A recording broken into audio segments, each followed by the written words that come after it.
എല്ലാവർക്കും നമസ്കാരം. പുതിയൊരു വീഡിയോയിലേക്ക് സ്വാഗതം. അതായത് നമ്മുടെ ബിഗ് ബോസ് സീസൺ 7 അനൗൺസ് ചെയ്തപ്പോൾ മുതൽ കേൾക്കുന്ന ഒരു പേരാണ് രേണുസുതി. രേണുസുതി ബിഗ് ബോസിലേക്ക് പോകുന്നുണ്ട്, അല്ലെങ്കിൽ കയറാൻ സാധ്യതയുണ്ട് എന്നൊക്കെ ഒരുപാട് പ്രഡിക്ഷൻ ലിസ്റ്റിലൊക്കെ നമ്മൾ കാണാൻ സാധിച്ചിട്ടുണ്ട്. ഇപ്പോൾ അതിനൊരു കൺഫർമേഷൻ വന്നിരിക്കുകയാണ്. അതായത് രേണുസുതി ബിഗ് ബോസിലേക്ക് കയറാൻ വേണ്ടിയിട്ട് ഫ്ലൈറ്റ് കയറിയിട്ടുണ്ട്, ചെന്നൈയിൽ എത്തിയിട്ടുണ്ടെന്നാണ് കിട്ടുന്ന വിവരം. അതായത് 100% തന്നെ, അതായത് ഒരു മെയിൻ കണ്ടസ്റ്റൻസ് ആയിട്ട് ഡേ 1 തൊട്ട് രേണുസുതി ബിഗ് ബോസിലുണ്ടാകും. നാളെയും മറ്റന്നാളും ഒക്കെ ആയിട്ട് സ്റ്റേജ് പ്രോഗ്രാമൊക്കെ നടന്നുകൊണ്ടിരിക്കുകയാണ് ചെന്നൈയിൽ.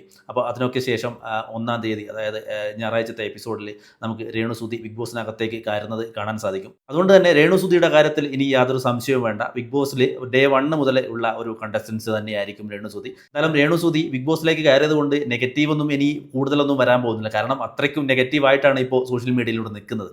എന്തായാലും രേണുസുതിയുടെ ഒരു റിയൽ സ്വഭാവം അല്ലെങ്കിൽ ക്യാരക്ടർ ഈ ഒരു ഷോയിലൂടെ നമുക്ക് എല്ലാവർക്കും കാണാൻ സാധിക്കും. എങ്ങനെയാണ്, അതായത് സോഷ്യൽ മീഡിയയിലൂടെ ഈ പറയുന്നതും കാണിക്കുന്നതുമാണോ രേണുസുതി എന്ന് ഈ ഷോയിലേക്ക് കണ്ടു കഴിഞ്ഞാൽ നമുക്ക് മനസ്സിലാവും. കാരണം എന്ന് പറയുന്നത് അധികകാലം അതിൽ ഫേക്കായിട്ട് നിൽക്കാൻ പറ്റില്ല. എങ്ങനെയാണോ ഒരാളുടെ വ്യക്തിത്വം ഉള്ളത്, അത് ഒരു പരിധി കഴിഞ്ഞു കഴിഞ്ഞാൽ പിന്നെ പുറത്ത് വരും. അത് തന്നെയാണ് ഈ ബിഗ് ബോസ് ഷോ എന്ന് പറയുന്നത്, ഷോ കൊണ്ട് ഉദ്ദേശിക്കുന്നത് തന്നെ. എന്നാലും രേണുസുതി 100% കൺഫേംഡ് ആയിട്ട് ബിഗ് ബോസ് അകത്ത് കയറിയിട്ടുണ്ട്. എന്നാലും ഇതേപോലുള്ള ലൈവ് ലേറ്റസ്റ്റ് അപ്ഡേറ്റുകൾക്കായി ഇപ്പൊ തന്നെ ചാനൽ സബ്സ്ക്രൈബ് ചെയ്ത് ഫോളോ ചെയ്യുക.